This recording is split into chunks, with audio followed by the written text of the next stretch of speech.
d'après vous, voilà, quelle est la dynamique du monde de l'assurance dans cette région Rhône-Alpes? Et puis même, si vous avez une idée plus précise de l'impact de cette digitalisation, puisqu'en plus c'est votre métier, ça serait tout à fait complémentaire et intéressant. On est sur un métier, et ça c'est une conviction personnelle, qui est un métier qui est à la fois chahuté, mais qui s'accélère grâce aux opportunités numériques, notamment avec ce que j'appelle la troisième vague du numérique, parce qu'on a connu la première vague qui était la vague Internet, avec ses applications Internet, avec ses réseaux sociaux. On est en plein dans la vague de l'objet connecté et du big data, et puis on va prendre une troisième vague, donc ça va très très vite, qui est la vague de l'intelligence artificielle et du blockchain. Donc tout ça est une opportunité à la fois de croissance et de compétitivité pour les entreprises, ou une menace, suivant l'optimisme qu'on met en face. Et puis une réelle opportunité de transformer nos entreprises, donc aussi bien sur la partie management, accompagnant des collaborateurs, que sur la partie écosystème. Et on sait tous que l'assurance, et notamment l'expérience client, ou la customer experience dans l'assurance, est quand même un sujet qui est au cœur de la transformation de ces métiers. La technologie, eh bien, on essaye de la développer de notre côté. Alors, on est aussi sur le programme d'Airbus. On a utilisé, évidemment, pour répondre à la question qui a été posée tout à l'heure, les données satellitaires. Le constat qu'on fait, donc on a lancé une offre, ce qu'on a appelé une offre prairie, qui permet effectivement de protéger les fourrages. Le constat qu'on a fait sur l'exercice 2016, c'est que malheureusement, c'est pas brillant. En tout cas, ça ne donne pas les résultats attendus, des discussions sur les indices et des exploitants qui considèrent que les indices remontés ne sont pas les bons. Donc nous, au niveau de Groupama Rhône-Alpes-Polaire, l'initiative a été prise au niveau de la caisse régionale, enfin de l'entreprise. Caisse régionale, c'est les termes de Groupama, donc je ne vais pas les utiliser.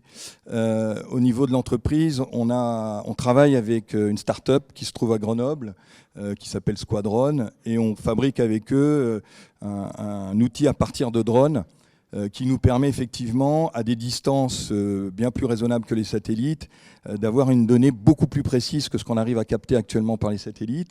Et les expérimentations qui vont se déployer maintenant sur le territoire montrent qu'effectivement le niveau de précision des informations qu'on remonte et notre capacité à analyser le sinistre, on a deux phénomènes avec ces nouvelles technologies. On a une capacité d'analyse du sinistre beaucoup plus pointue qu'avec les satellites pour l'instant en tout cas.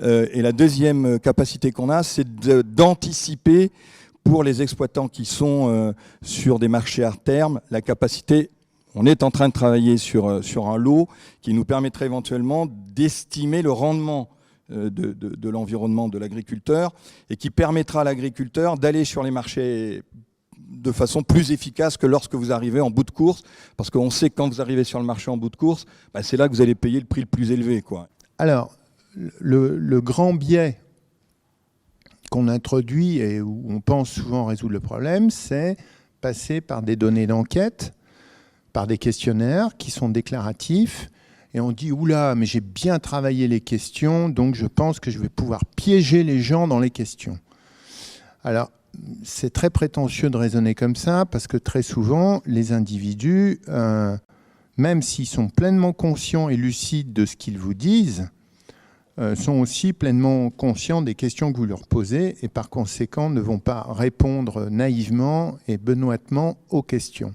J'espère vous avoir un peu convaincu qu'il faut se méfier beaucoup des données que vous récupérez par questionnaire, ce qui en revanche ne dégrade pas l'intérêt qu'on puisse avoir pour les autres sources d'informations, en particulier le big data, si ce n'est que vous avez peu d'informations sur les comportements. On a fondé il y a 1 an une société qui s'appelle, une filiale qui s'appelle Road B-Score et qui est spécialisée dans les algorithmes prédictifs pour l'assurance automobile. Donc l'idée en fait c'est de faire de l'analyse comportementale à partir de l'activité d'un prospect sur les réseaux sociaux pour savoir si cette personne en gros va bien conduire ou mal conduire, même si la personne en question n'a encore jamais touché un volant. Voilà. Donc c'était un peu, c'était considéré comme un peu délirant, je dirais, il y a 1 an. Le système est en production depuis à peu près 2 mois, 2 mois et demi, donc vous pouvez même y aller, ça s'appelle roadbscore.com, road-b-score.com. Et l'idée, c'est on est parti de l'hypothèse que l'activité sur les réseaux sociaux est d'une certaine façon le miroir de la psychologie des prospects et des assurés. Et à partir de ça, on s'est posé la question, on s'est dit finalement, dans quel secteur de l'assurance, dans quel type d'assurance le comportement a le plus d'impact sur la sinistralité. Et on s'est dit finalement que l'assurance automobile, c'était un bon terrain de jeu. Le retour d'expérience qu'on a là-dessus, donc le tout premier, alors pour répondre un peu c'est intéressant parce que ça suit la présentation que vous venez d'avoir, c'est-à-dire que le tout premier assureur qui va utiliser l'activité sur les réseaux sociaux pour, d'une certaine façon, alors je ne vais pas rentrer dans le détail, mais d'une certaine façon ajuster la prime d'assurance va être opérationnel dans quelques mois. Et donc on passe de la fiction à la réalité. Je pense que c'est une première mondiale, il y a eu quelques balbutiements là. Sur d'autres initiatives dans le monde, mais là on rentre vraiment dans la réalité.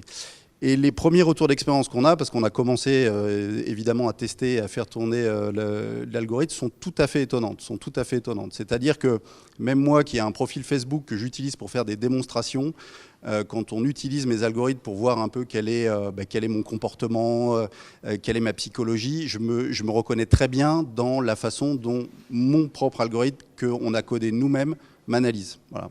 Et on a quelque chose qui est de l'ordre, à mon avis, de la disruption dans l'assurance. C'est-à-dire que vous, assureurs, vous allez avoir auprès des clients, mais aussi auprès de prospects, des informations sur des informations comportementales dont les clients eux-mêmes ou dont les prospects eux-mêmes n'ont pas forcément conscience. Donc, on est aujourd'hui sur l'assurance automobile, on challenge tout de suite sur la santé, etc. Et on arrive, vous l'imaginez bien, sur des débats éthiques sur lesquels on ne pensait pas, sur lesquels d'ailleurs on n'était pas du tout préparé, sur des débats éthiques et un début de renversement de paradigme. Je vous préviens un peu en avance de phase, c'est-à-dire que quand on discute avec des assureurs, la logique de l'assureur est toujours, j'ai un prospect qui vient me voir, je vais lui faire remplir un questionnaire où je vais analyser son profil Facebook et puis en fonction de ça, je lui donnerai un tarif où je l'assurerai, où je lui donnerai rendez-vous dans 3 semaines à 8h du matin pour éviter qu'il revienne. Ça, c'est le réflexe de l'assurance. Ce qui peut peut-être se passer dans les prochaines années, c'est que les assurés eux-mêmes prennent conscience de la valeur de leurs données et qui est un renversement de paradigme, un peu sur le modèle des comparateurs, mais qui irait beaucoup plus loin. C'est-à-dire que moi, en tant que prospect, moi, en tant qu'assuré, je cherche le meilleur assureur pour mon exploitation agricole, pour mon automobile, etc. Et je vais sur une place de marché, je dis voilà mes indices de personnalité en tant que chef d'entreprise qui font que je vais réussir ou je vais échouer. Enfin, la probabilité de réussite est plus importante que la probabilité d'échec. Voilà mes indicateurs en tant que conducteur qui prouvent que je sais parfaitement me contrôler, même si j'ai un peu d'agressivité, je suis dans l'autodiscipline, etc., etc. Et messieurs les assureurs, avec ces données-là, faites-moi le meilleur prix. Et là, je vais vous parler de prévention. Alors la chaire s'appelle Prévent Horizon, elle est hébergée par la Fondation du Risque Institut Louis Bachelier à Paris. Et il y a 2 laboratoires qui sont impliqués, le laboratoire qui est ici, le laboratoire SAF, et aussi le laboratoire ESPER, qui est un laboratoire de santé publique qui relève aussi de Lyon 1, Université Claude Bernard. Et en fait, les problèmes de prévention sont très intéressants parce que, d'abord, la plupart des assureurs disent qu'il faut faire de la prévention. Ça, c'est un truc qu'on a tous en tête. Ils font surtout de la communication et font peu de choses pour la prévention. Et pourquoi ? Parce que la prévention, ça ne marche pas, ça ne fonctionne pas. Donc, en fait, le problème de la chaire, c'est essayer de trouver des mécanismes qui vont permettre, alors, comme je suis économiste, qui me permettrait de dire que le marché de la prévention existe. Pour que le marché de la prévention existe, il faudrait qu'il y ait une offre et une demande. Il faut qu'il y ait un prix. Et pour l'instant, ce n'est pas possible. Alors, ce n'est pas possible parce que les incitations naturelles que l'on a normalement sur un marché n'existent pas.